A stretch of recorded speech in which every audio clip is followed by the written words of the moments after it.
grandes transformaciones que está viviendo esta sociedad y sobre todo, yo no tengo recetas, no hay fórmulas, pero sí como algunos indicadores del mundo que les va a tocar a ustedes.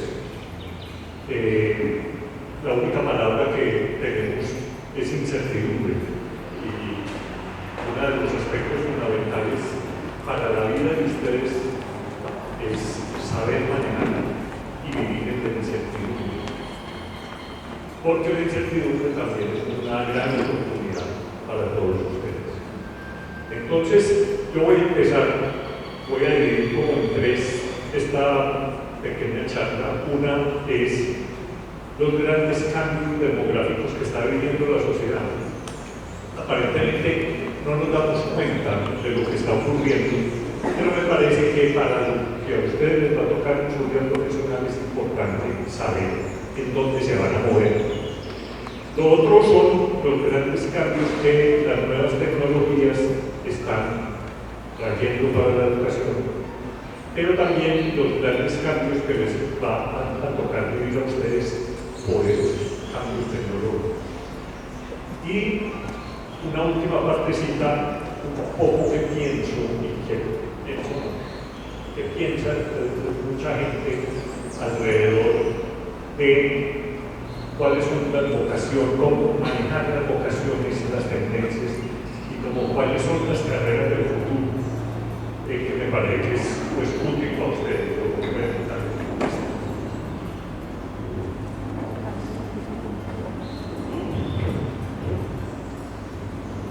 Bueno, entonces voy a empezar a contar los cambios demográficos que nos va a tocar o que estamos viviendo.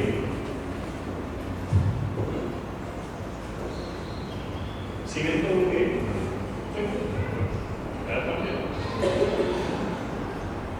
Bueno, estos son los cambios que está viviendo esta sociedad. Esto es lo que los demógrafos llaman las pirámides poblacionales. Generalmente la pirámide poblacional, pues, por lógica, los más niños y los más jóvenes son la base de la pirámide y luego a medida que el tiempo va pasando, pues la pirámide se va estrechando. Pero eso ya no es cierto. Uno de los grandes cambios que está viviendo la sociedad es que la pirámide se está estrechando. Esta sociedad, como muchas sociedades, Europa por ejemplo, es una sociedad que se envejeció. Uno de los grandes problemas de Europa, por ejemplo, es que Europa está en una coyuntura inmensa, porque no hay jóvenes. Hay muchos incentivos de los gobiernos para que las parejas tengan hijos. Llegó un momento dado en donde el crecimiento es negativo. Y eso está pasando en ciertos sectores de la sociedad colombiana. Y eso quiere decir que es una sociedad que se envejece. Eso arroja unos problemas inmensos. El solo tema, por ejemplo, de las pensiones de jubilación es uno de los temas más complicados en la economía en todos los países del mundo. Porque, por ejemplo, en Colombia, hasta hace unos 20 años, por cada jubilado había 10 personas que trabajaban, entonces no había tanto problema. Vamos a llegar a un momento en que por cada jubilado va a haber una persona que trabaje, es decir, que la carga prestacional va a ser tan alta que va a ser muy difícil manejar esta economía, porque ya es una población que ya no produce.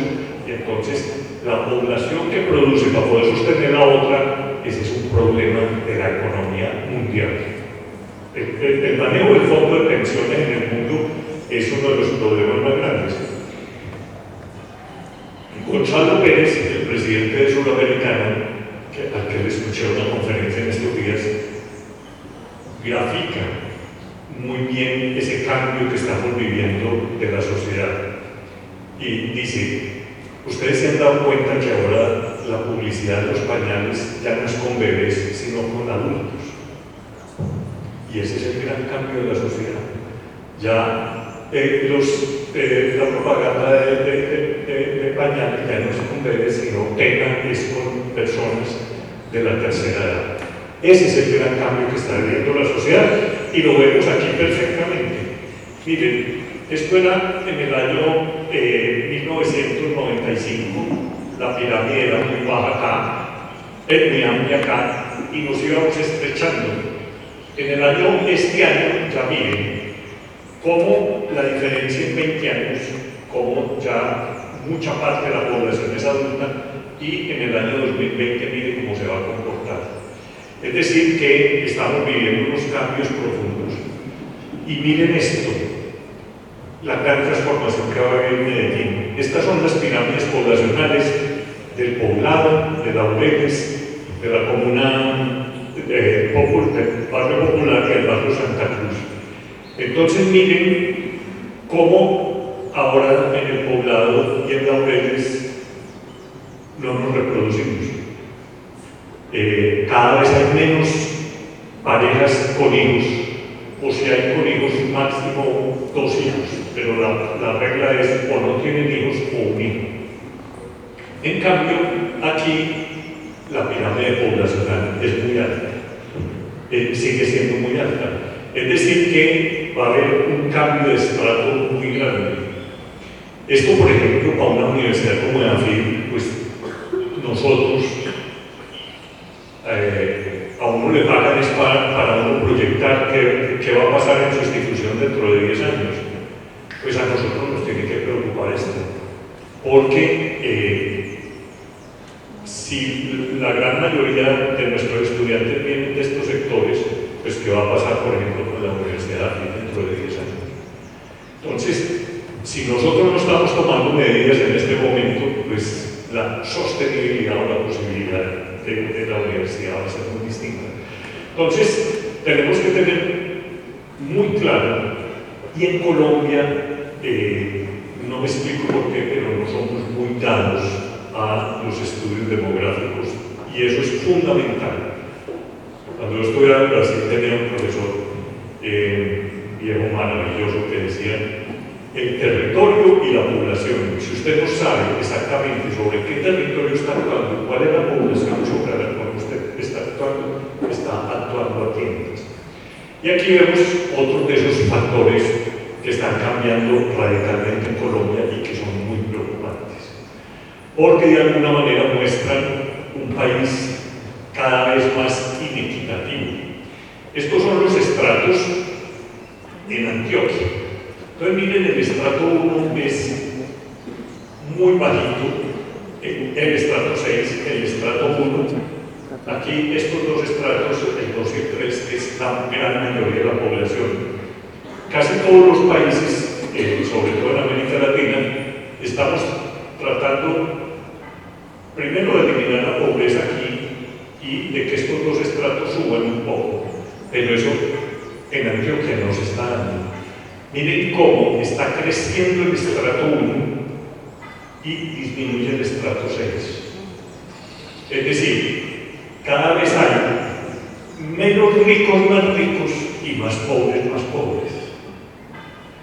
Entonces, la brecha de inequidad se está creciendo en Antioquia, y eso es muy preocupante. Muy bueno que haya ricos, pero también que se distribuya mucho más la riqueza. Aquí hay un problema gravísimo, sobre todo en Medellín. En Medellín recibe anualmente 30.000 personas. Fuera del crecimiento demográfico que vimos, a Medellín llegan 30.000 personas al año con las condiciones de desarrollo humano más bajas, es decir, con niveles de nutrición muy bajos, con niveles de educación muy bajos y con un gran problema en la educación, sobre todo en la educación pública, que se llama la extraedad. La extraedad son aquellos niños o jóvenes que deberían estar por su edad en un grado y están en un grado muy inferior. Es decir, para entrar a kinder, el niño debe estar entre los 5 y 6 años, pero con todo el desplazamiento que está llegando, los niños llegan de 7, 8 y hasta 9 años. Y eso pedagógicamente, ustedes lo saben, pues es muy difícil de manejar. Entonces son situaciones que se están dando en Colombia y en Antioquia que debemos pensar. Esta es pues la gran escala de la educación de preescolar. Aquí se están haciendo trabajos muy interesantes en Antioquia y sobre todo en Medellín. Yo creo que lo que más importante que está pasando en la educación aquí es buen comienzo. todos esos jardines infantiles que se están haciendo. Hay cerca de 96.000 niños en ellos. Y ahí parte la equidad, porque un niño desnutrido, a ver, el cerebro humano se desarrolla hasta los 5 años y un niño desnutrido está en completa desventaja con un niño bien nutrido. Entonces, en el partidor de la vida ya parten en desventaja. Entonces, lo que se está tratando de hacer es que todos partamos en iguales condiciones. Y este es la escalera de la vida en la educación. Esto era válido hasta hace unos años. Ahora vemos que ya esto tampoco es válido, porque ahora hay que estudiar para toda la vida. Cuando yo estudié la carrera, uno terminaba de estudiar. El que termina hoy de estudiar se lo lleva el diablo a una hora. Bueno, esto es lo que les decía, ya casi 98.000 niños en primera infancia. Yo no me voy a detener aquí.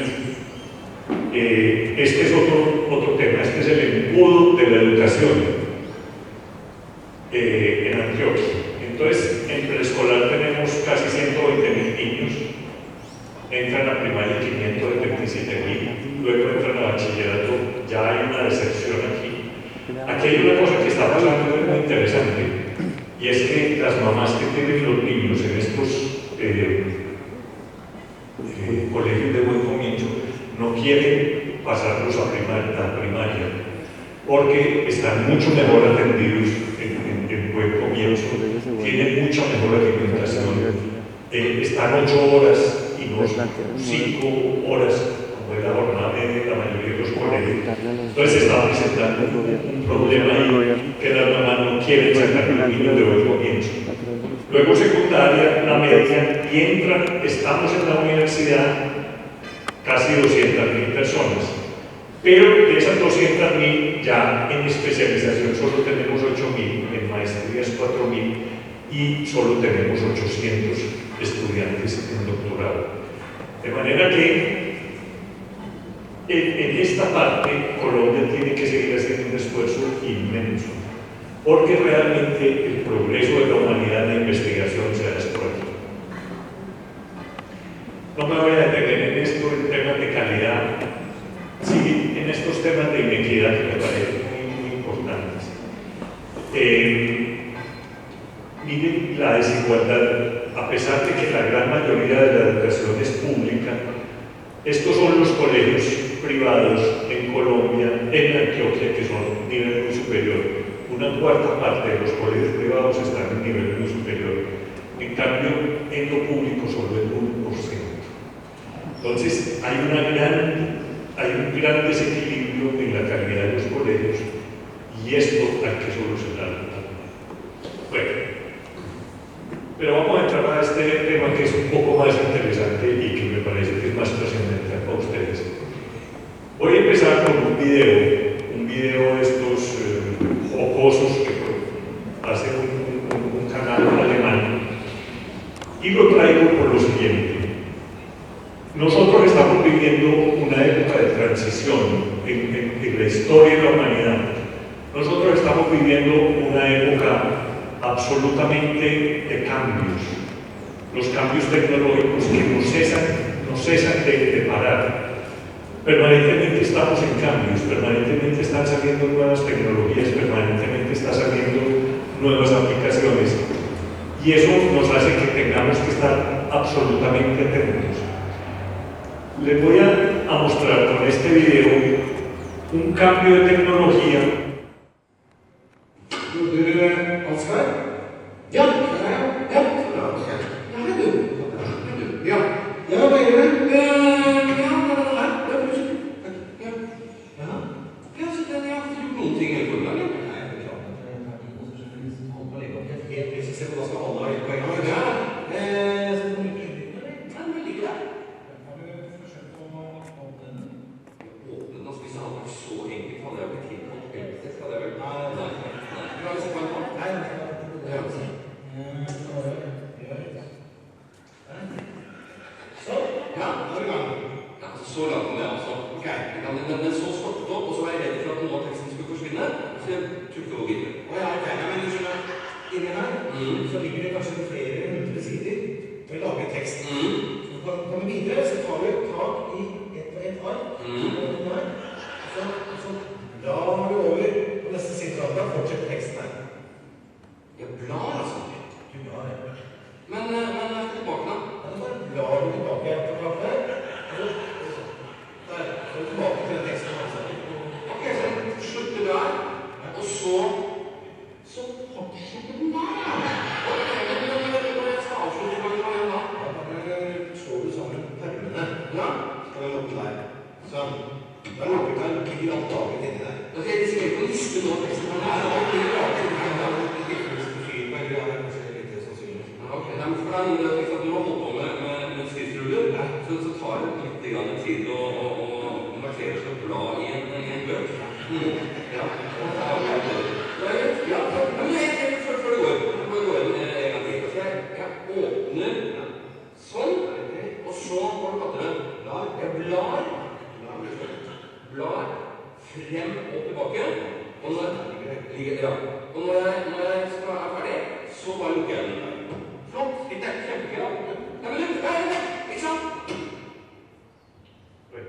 Bueno, esto es un cambio de tecnologías, esto es lo que está viviendo la humanidad en este momento. La memoria del hombre es finita. Nosotros necesitamos tecnologías que nos permitan acumular la memoria y la memoria acumulada de la humanidad. En eso nos hemos pasado. Y entonces hoy estamos en un cambio de tecnologías, o un cambio que las tecnologías nos permiten acumular infinita capacidad de memoria. Y eso es fundamental en esta Pascua. Sigamos. ¿Qué se da aquí? Es muy interesante. Cambian los formatos, pero la esencia sigue siendo la misma. Los primeros elementos descubiertos por la humanidad para conservar memoria se llaman las tabletas cuneiformes, que son estas. Son unas pequeñas tableticas de cerámica que parece que un pajarito se les hubiera parado cuando estaban frescas. Se llaman cuneiformes porque tienen forma de cuña, y ahí son los primeros textos que permiten ir acumulando memoria. Generalmente son pues historias sobre rendimiento de cosechas, etc. Pero es la primera forma de escritura de la humanidad. Lo que es muy curioso es que hoy empezamos con la tableta cuneiforme y vamos en la tableta Samsung o en la tableta Apple. La tableta pues es prácticamente el mismo formato, pero obviamente con muchos más contenidos. Y la esencia de todo esto está en esa frase, que para mí esa frase cambia completamente el sentido de educar, el sentido de los educadores y sobre todo para ustedes el sentido de lo que les va a tocar vivir. La humanidad se demoró 1750 años en duplicar el contenido de sus conocimientos. Es decir, desde la destrucción de la Biblioteca de Alejandría, que fue como el gran punto de encuentro de los conocimientos de la Edad Antigua, hasta el Renacimiento, la humanidad se demora 1750 años en duplicar los conocimientos. Luego, con la revolución industrial, con la era de la razón, etc., se demora 150 años. En los últimos años se ha duplicado cada 5 años. Es decir, cuando ustedes entraron a bachillerato y van a terminar, la humanidad ha duplicado otra vez su acervo de conocimientos.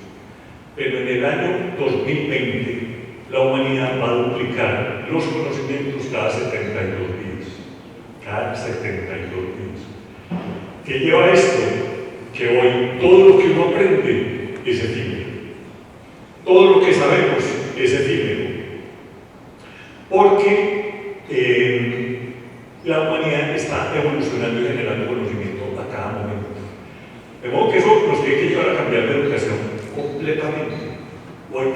sirve memorizar textos inmensos, eso está ahí, porque todo está cambiando. Uno de los primeros grandes cambios que va a originar esto es que los diplomas de grado van a tener fecha de caducidad como los quesos o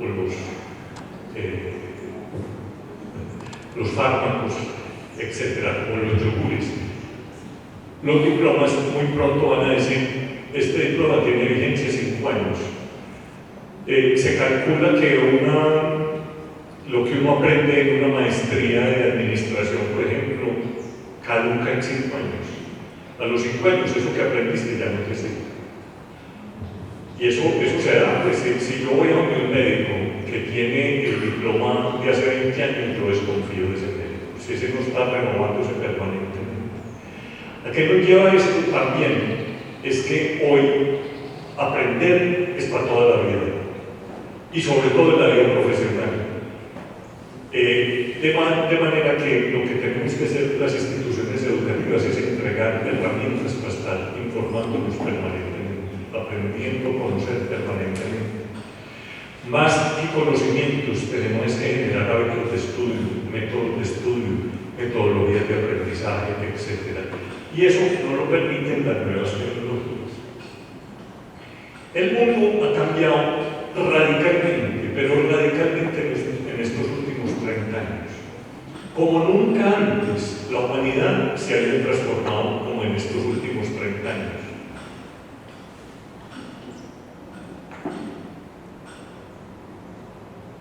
Hace 30 años, exactamente, la revista Time, que es una de las revistas más influyentes del mundo, dedica su portada de fin de año a el personaje del año. Hace 30 años le dedicó el personaje del año al computador personal. El computador personal cambió radicalmente la vida de la humanidad. Cuando se vuelve un electrodoméstico, hay momentos muy interesantes, y eso fue ayer, eso es hace 30 años, en donde el computador personal y sobre todo el Apple va a cambiar completamente la vida de la humanidad cuando tú tienes en un adminículo, en una máquina de escribir grande, pero tiene la memoria, y eso es fundamental. Pero ese computador personal tenía una vida limitada si no fuera por otro gran descubrimiento de la humanidad, que es Internet. El computador sin Internet pues es una herramienta muy valiosa, podemos procesar, podemos acumular conocimiento, etc. Pero el Internet lo que permite es ir conectando computadores personales. Mire, la historia de la humanidad cambia. Ustedes saben que Internet es un descubrimiento militar. Internet se crea, sobre todo en los laboratorios militares de Estados Unidos, porque ante el peligro de una guerra nuclear, ellos necesitaban que la humanidad estuviera, o que la información que estuviera, no estuviera en un solo lugar, sino que se pudiera comunicar y transmitir a otras partes. Esencialmente, Internet fue al principio una herramienta militar. Entonces, el día en que se comunicaron dos computadores, cambió la historia de la humanidad. Imaginámonos hoy lo que significa el mundo intercomunicado por distintos tipos de computadores. Entonces, dos elementos fundamentales: el computador personal y el Internet. Pero hay un tercer descubrimiento de la humanidad que es fundamental, que ya no se va a dar en Estados Unidos, sino que se va a dar en Europa, en un gran laboratorio que hay entre Suiza y Francia. Ese gran laboratorio, que es un círculo de 27 kilómetros subterráneos para la fricción de protones. Allí Un investigador logra un lenguaje común para comunicarse a esos computadores. Es la www, la web. Entonces son esos tres elementos los que van a cambiar completamente la historia de la humanidad. El computador personal, la capacidad de procesar, la Internet, que es la que nos permite comunicarnos, y un lenguaje común, que es la www. Ahí, de ahí en adelante empieza a cambiar todo. Empieza a cambiar cuando Jobs se retira de Apple y se va a trabajar a Pixar, que luego va a ser Disney, y hace la primera película animada de la historia. Es otro paso fundamental. La aparición del CD, que es la capacidad de almacenamiento inmensa, y luego ya Google sí va a cambiar. A mí me parece, yo digo a veces, ¿cómo era posible uno vivir sin Google? Cuando yo estaba en la universidad o cuando empecé mi vida profesional y mis investigaciones, yo me pasaba mañanas enteras en las bibliotecas haciendo unas fichitas que todavía conservo por ahí para lograr recortar el dato que yo había visto en un periódico, en un libro, etc. Ahora Google me trae eso en 5 segundos, en menos. Si no me lo trae en 5 segundos me desespero.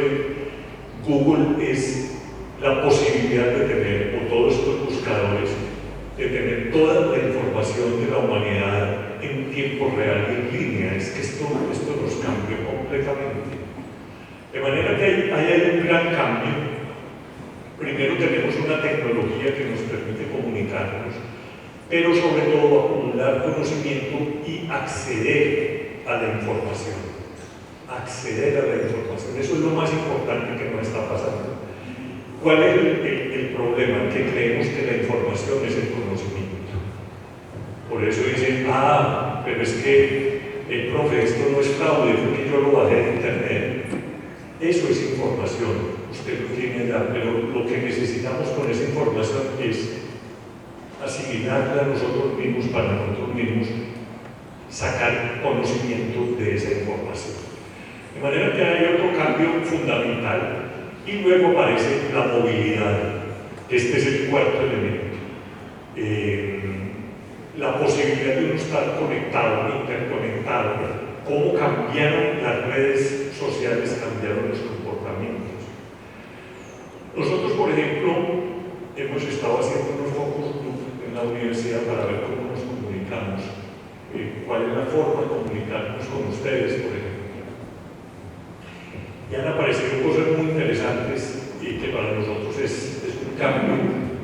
Por ejemplo, el tema de Facebook, de Twitter, de estar comunicado. Y me impresionó mucho una chica que decía cómo cambia el concepto de soledad. El concepto de soledad para mi generación era estar aislado, Ahora para esta chica nos decía es que para mí la soledad es que el día del cumpleaños no me lleguen no sé cuántos mensajes, pues yo me siento sola. Se levanta a las 2 de la mañana a ver quién le ha mandado mensajes, si no le están mandando mensajes permanentemente. Entonces, esto nos ha ido cambiando la forma no solamente de vernos a nosotros mismos, sino la forma de interrelacionarnos. Y la capacidad de tener acceso hoy desde cualquier lugar al conocimiento está cambiando también profundamente la educación. Hoy el concepto de educación es completamente distinto. Hoy, por ejemplo, las universidades vamos hacia un concepto que se llama la universidad ubicua. La universidad ubicua es la que está en contacto sus profesores con sus estudiantes de cualquier lugar del mundo, en cualquier momento. Por ejemplo, a mí me gusta mucho ver en ciertas maestrías de la universidad, sobre todo en las de administración, donde los estudiantes viajan mucho. El otro día estaba viendo un profesor que me gusta mucho, que aplica mucho todas estas tecnologías, y en su clase había en ese momento un grupo presencial, pero en las pantallas había un estudiante que estaba en el aeropuerto de Frankfurt esperando, estaba haciendo una escala para seguir a no sé dónde.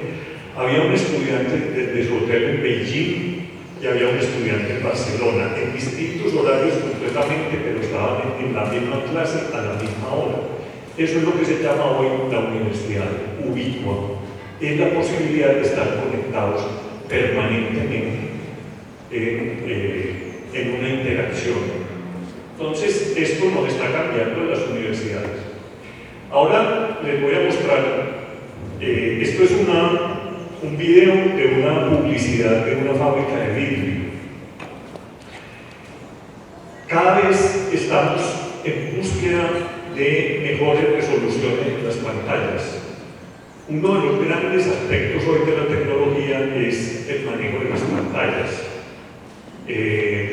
Las fábricas de vidrio están incursionando en esa investigación, sobre todo pantallas que no consuman mucha energía.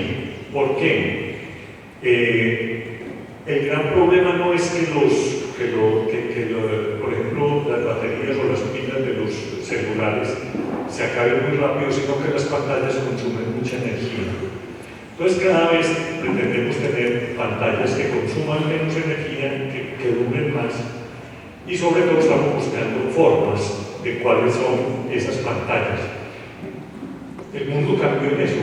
Se calcula, los últimos estudios calculan que personas de la edad de ustedes están expuestas ante distintos tipos de pantallas entre 8 y 12 horas al día.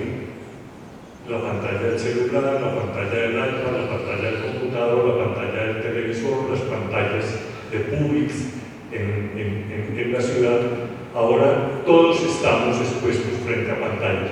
Veamos un poco, este es un video de una publicidad de una fábrica japonesa de vidrios. Esta es la vida de una niña que está ahí en sexto, séptimo, y es un día en su vida.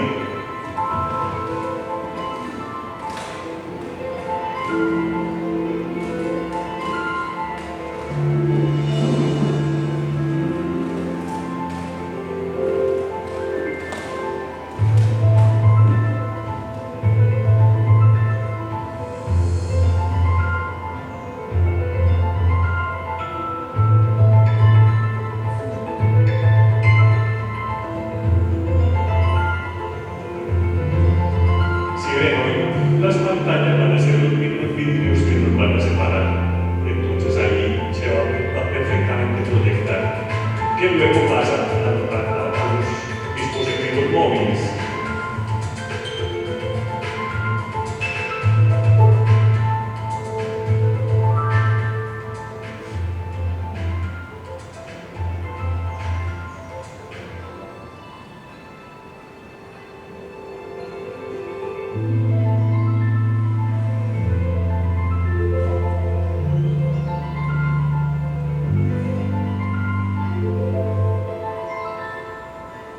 El seguro del carro en el vidrio. Esta es la escuela, alimentado con paneles solares. El techo es un panel solar, produce su propia energía. Tiene la cartelera.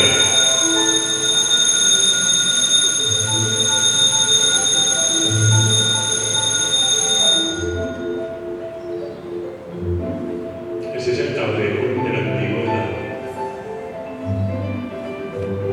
que está comunicado directamente con la pantalla que lleva cada uno.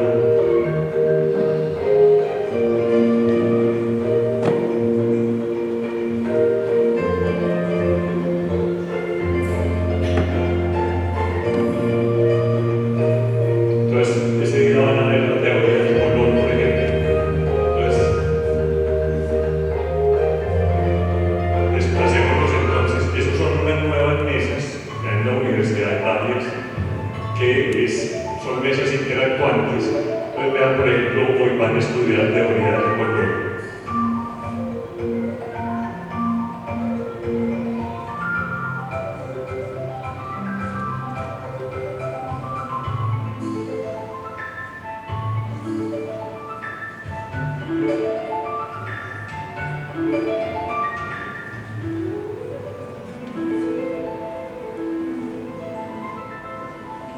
luego cómo esa nueva tecnología empieza a aplicarse en la ciencia. Vamos a ver cómo se usa, por ejemplo, en medicina, con los escáneres.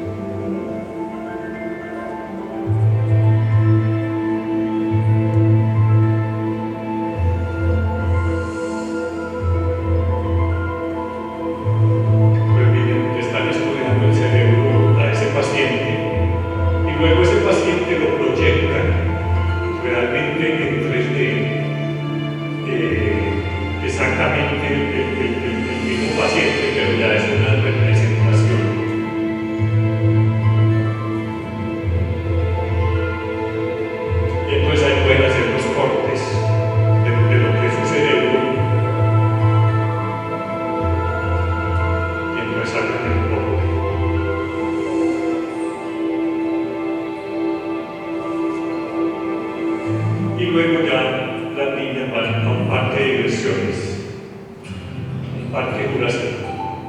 Pues miren, el guía está mostrando en un gran vídeo, está proyectando cómo eran los dinosaurios que habitaban en ese parque. Y pues lo proyectan. Luego ellas están usando una cosa que ya es muy útil, anoche se usó mucho en la televisión por las elecciones, que es realidad virtual. Entonces ellas con la huella que encuentran reproducen exactamente qué animal era o proyectan cuáles eran los dinosaurios que habitaban esa zona.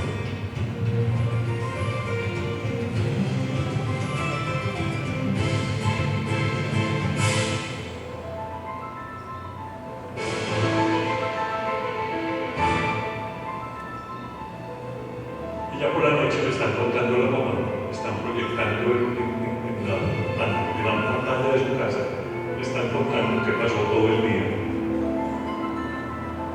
Y ese es el día de una niña, ahí están contándole toda la teoría del color.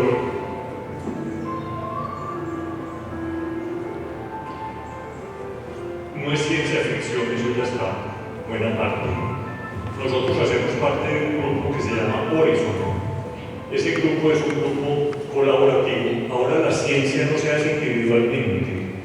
Eso, la ciencia antes de un investigador metido en un laboratorio, todo despeinado, que se le prende un bombillito, eso es de caricatura. La ciencia hoy se hace colaborativamente, se construye colectivamente. Nosotros hacemos parte de un grupo que se llama Horizon, que estamos tratando de mirar en el mundo cuáles son los impactos de esas nuevas tecnologías. Y esto es lo que va a impactar y que está impactando actualmente. Primero, los contenidos abiertos. Hoy todo se trata que sea colaborativo. Esto es un gran cambio de la humanidad, un gran cambio en el tema de los derechos de autor. El tema de los aprendizajes basados en juegos. Hasta hace muy poco había como una gran tensión entre educación y juegos y los videojuegos.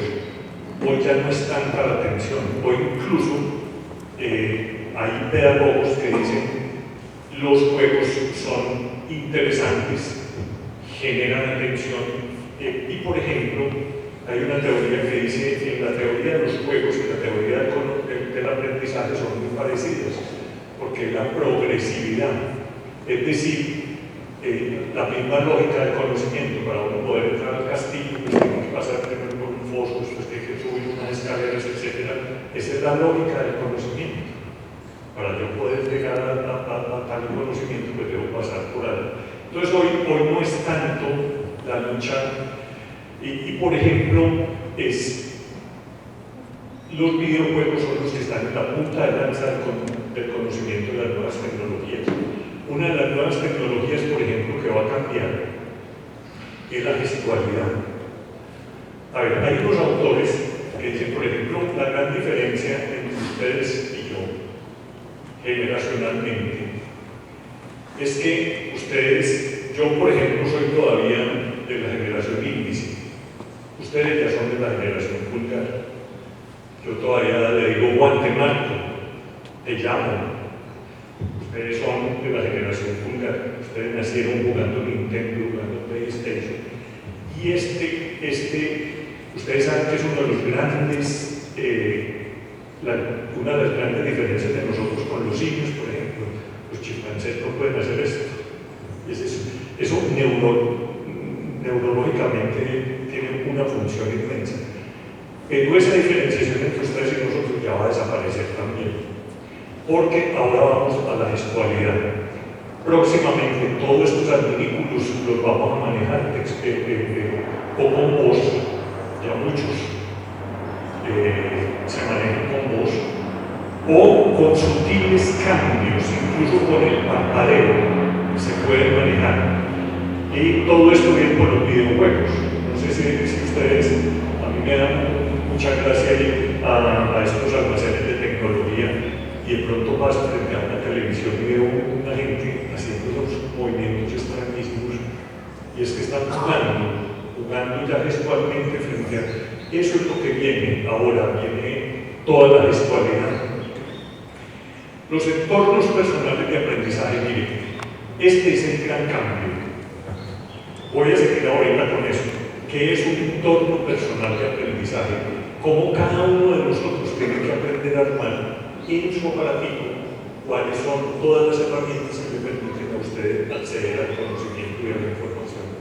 La gestualidad, los entornos colaborativos de que le estaba hablando, ya hoy la ciencia no la hace una persona, la ciencia la hace es mucha gente conversando, las aplicaciones móviles, los cursos abiertos en línea.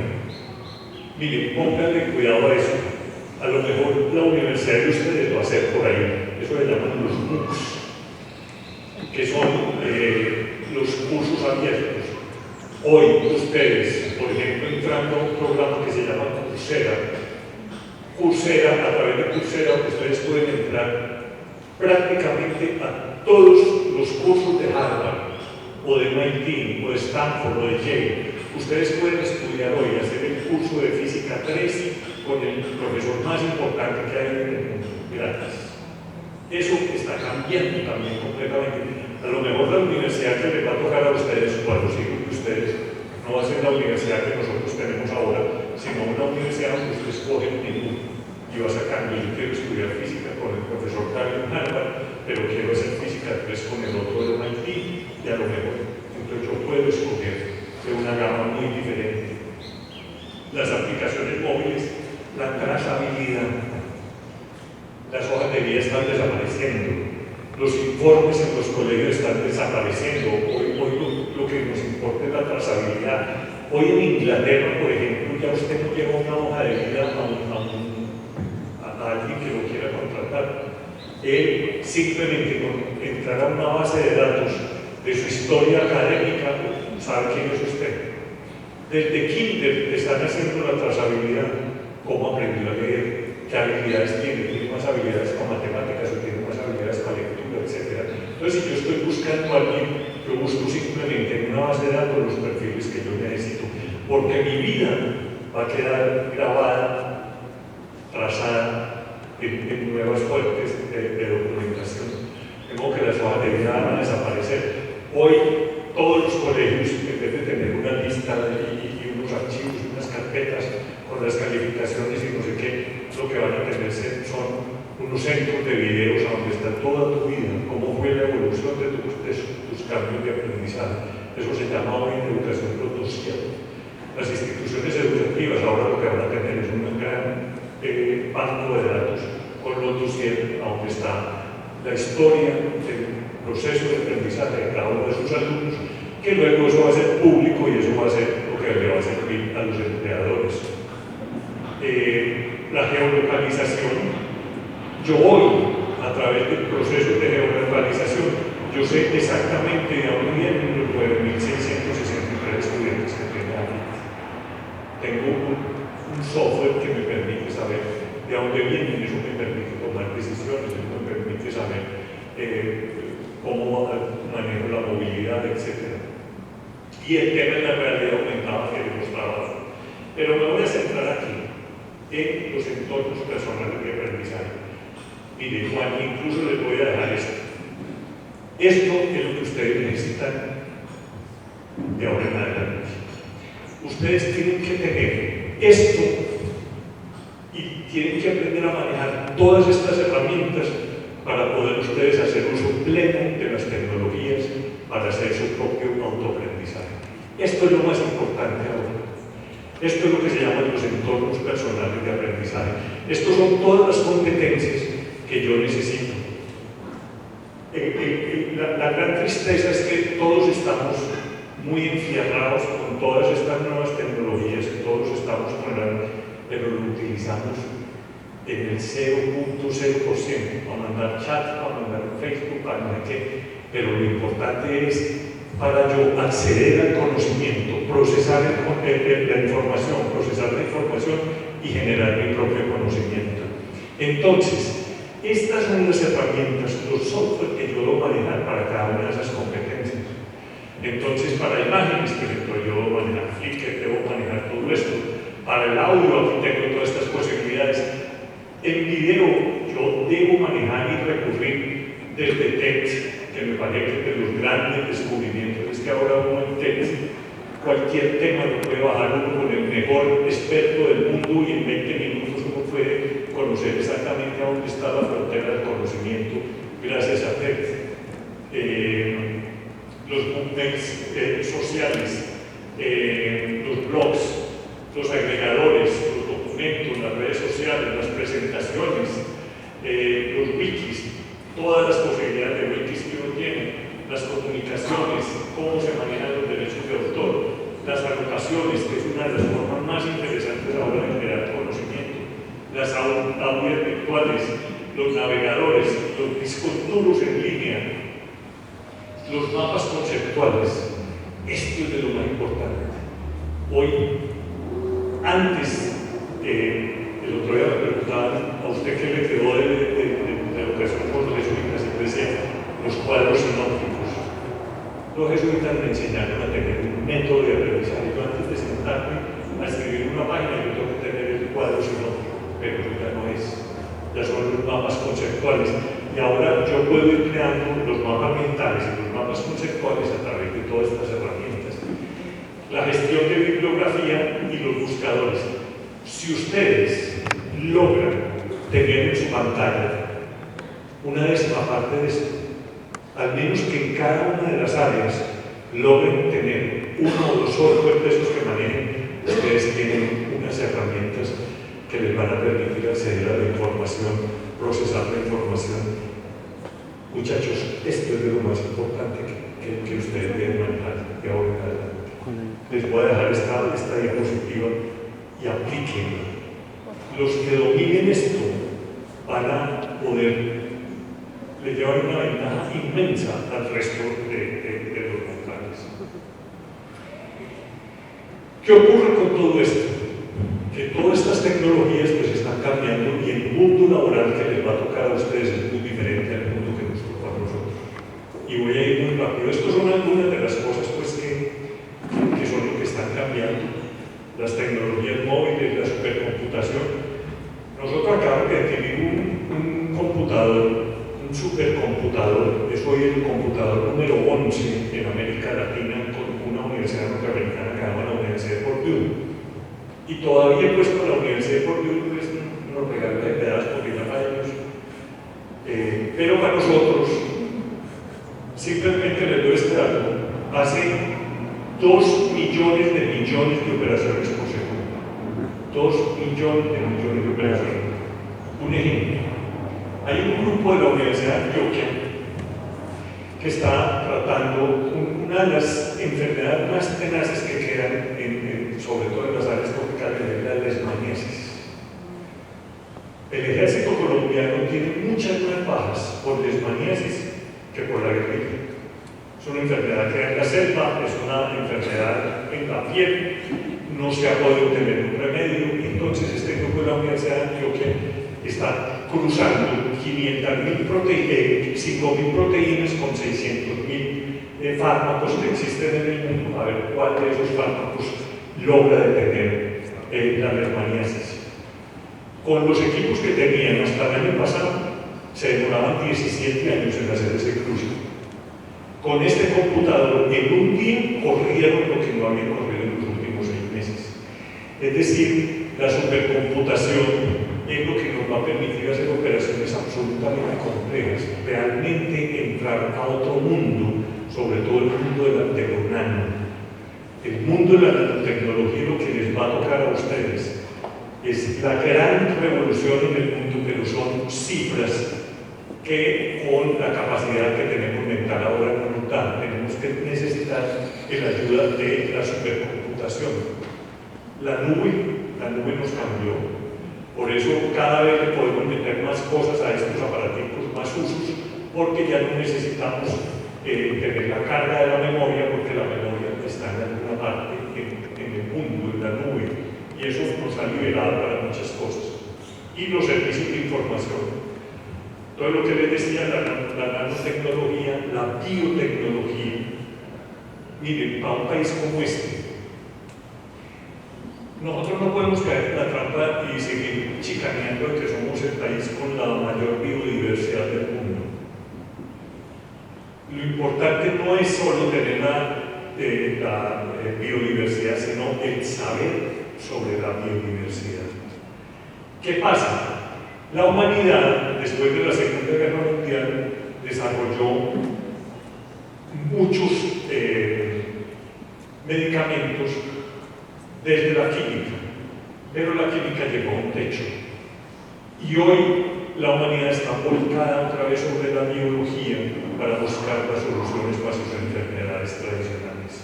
Entonces la biotecnología es fundamental y el conocimiento sobre la biodiversidad es fundamental. Y lo otro que está cambiando el mundo es la impresión en 3D. Les voy a poner este otro video. ¿Cuál es la lógica de esto? La NASA,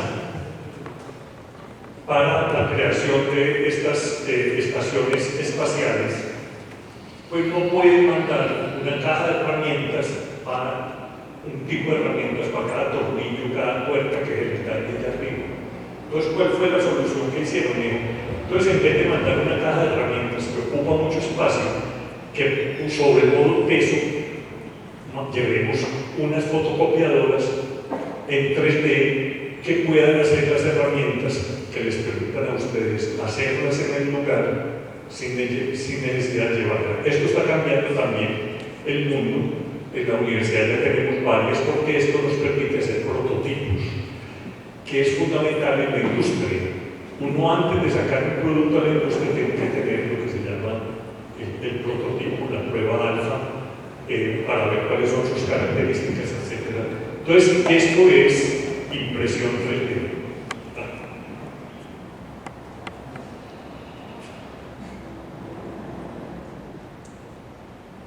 Did you reproduce this branch?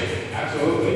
It has moving parts here. Not a problem. First thing we need to do is scan it. All right, they like, yeah. Let's see it. Here we go.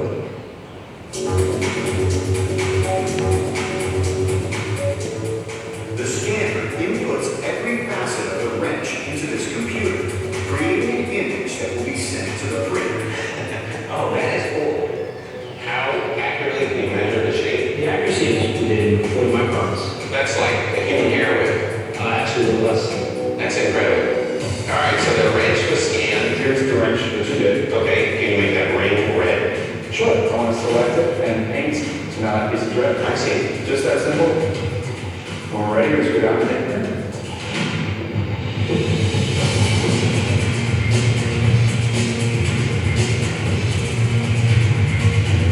All right, David, printing's done. Let's take a look at the wrench. Okay. I don't see anything. It's in there. Just reach into the powder and plug it in. Okay. Holy cow. Wow. Yeah, there's a real wrench right Oh there. my God, you printed this. Yeah, came right out of the powder. That's amazing. So all that's left to do is blow off the rest of that powder. That is cool. Yeah. A color 3D printer. I'm freaked out by this. It doesn't make sense. I'm holding this thing that is moving parts and it just came out of a printer. Bueno, esta es desafortunadamente, como es nuestra mente perversa,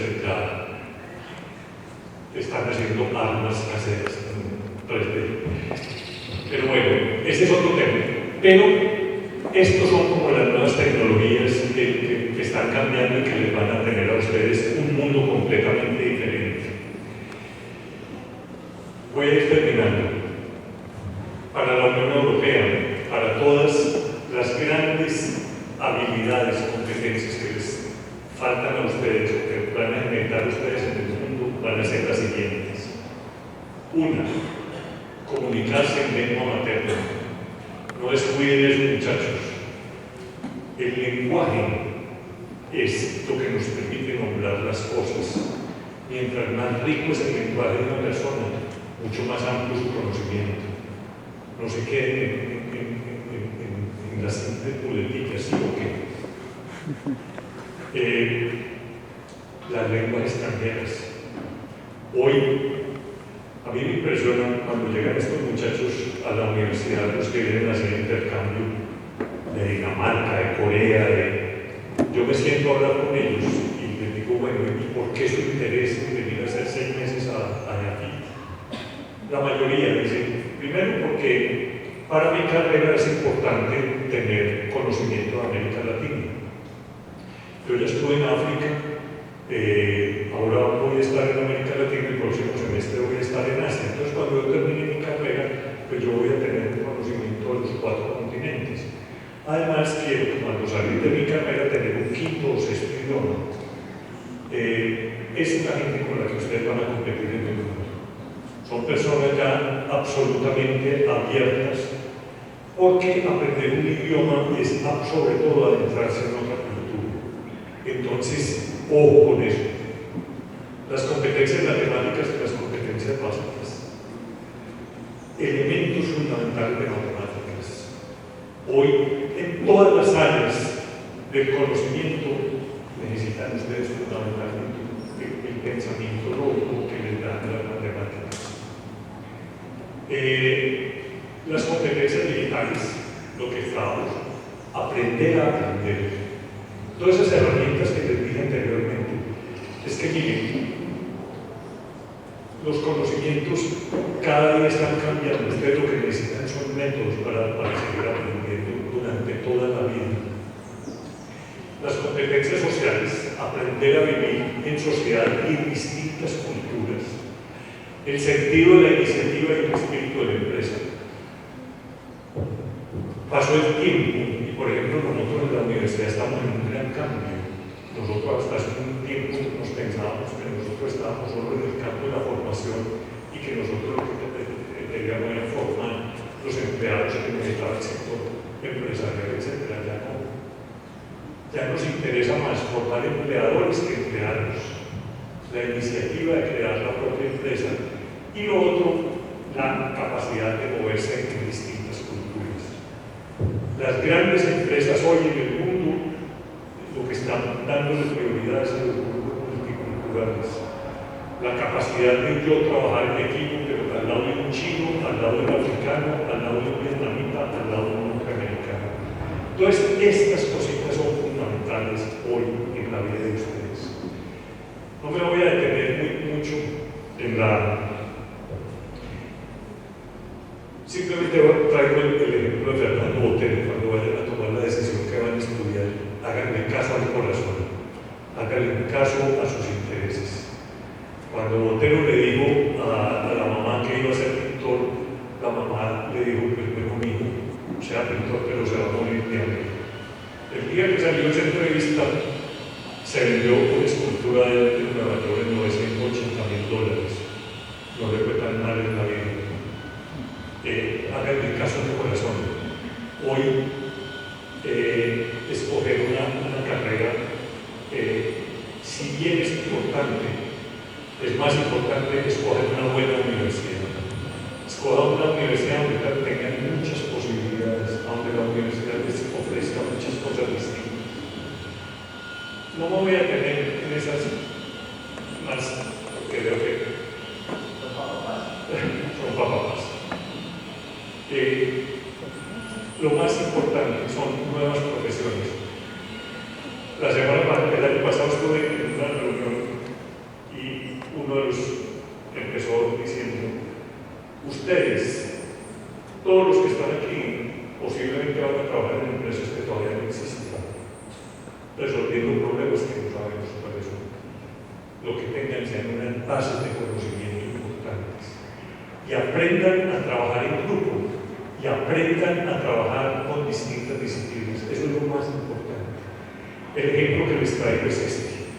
Nosotros el año pasado, desde el año pasado, decidimos participar en una competencia en Australia, que es como el París-Dakar de los carros solares. Entonces, gracias a EPM, hicimos un grupo interdisciplinario de 48 muchachos de edad, un poquito mayores que ustedes, 2 o 3 años mayores que ustedes, 5 años mayores que ustedes, y asumimos el reto de competir y fabricar un carro solar en la universidad. Estos son algunos de los carros solares. Estos son los retos que se enfrentan, son 3.000 kilómetros, pues se encuentran muy bajas temperaturas de noche, tornados, canguros que se atraviesan en la vida, no hay señales porque es atravesar un desierto, de día son temperaturas por encima de 50 grados, la potencia del carro no puede ser mayor que la de una tostadora, las velocidades están en 70 y el carro no puede pesar más que una nevera. Entonces, asumir ese reto implica la unión de muchas voluntades distintas, la capacidad de trabajar entre distintas disciplinas, entre distintas áreas de conocimiento. Entonces se formó un grupo, primero un pelado de esos cobosos con los carros que se soñaba su carro, entonces el diseñador es fundamental, pero él tiene que estar acompañado de alguien que sepa de economía, es decir, que el carro, la disposición dentro del carro, eso es estrechito, los pilotos no pueden medir más de unos 60, pero están manejando de 8 a 5 en 2 turnos, entonces debe ser ergonómico.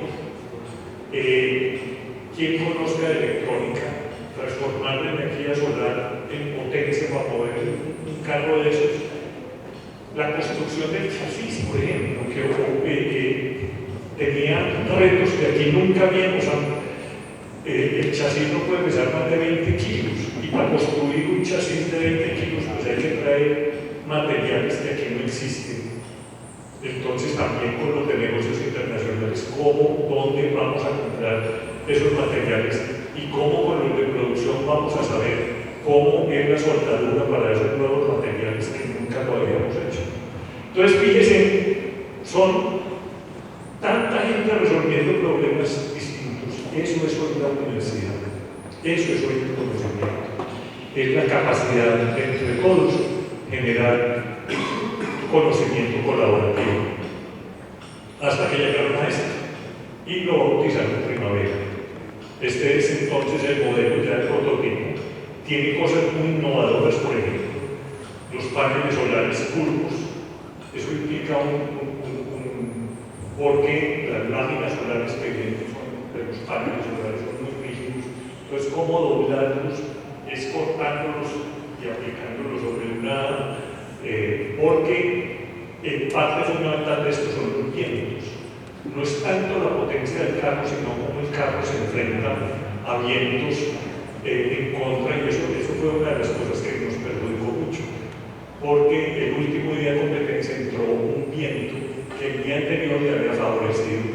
El viento iba para un lado y al otro día a estos les afectó mucho, como el viento aerodinámico, la aerodinámica. Y entonces hasta que al fin se logra, y gracias a EPM que nos patrocinó, se logró construir este vehículo. Entonces, este es un video de la participación de ellos. Después ya en Australia.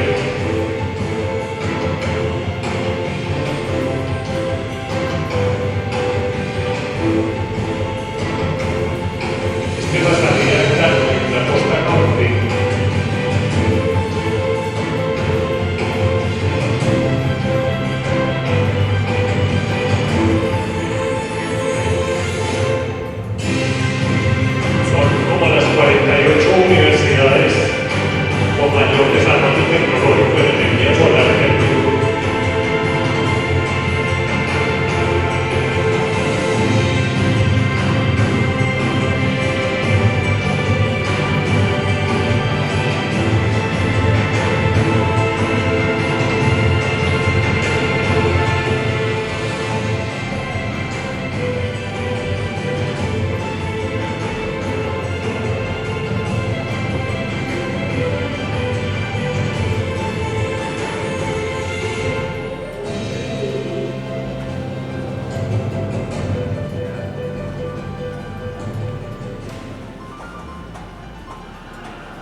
aprendan a manejar las nuevas tecnologías, pero para usos útiles. Sepan trabajar en equipo, sepan trabajar entre muchas disciplinas conjuntas, pero sobre todo mantengan siempre sus sueños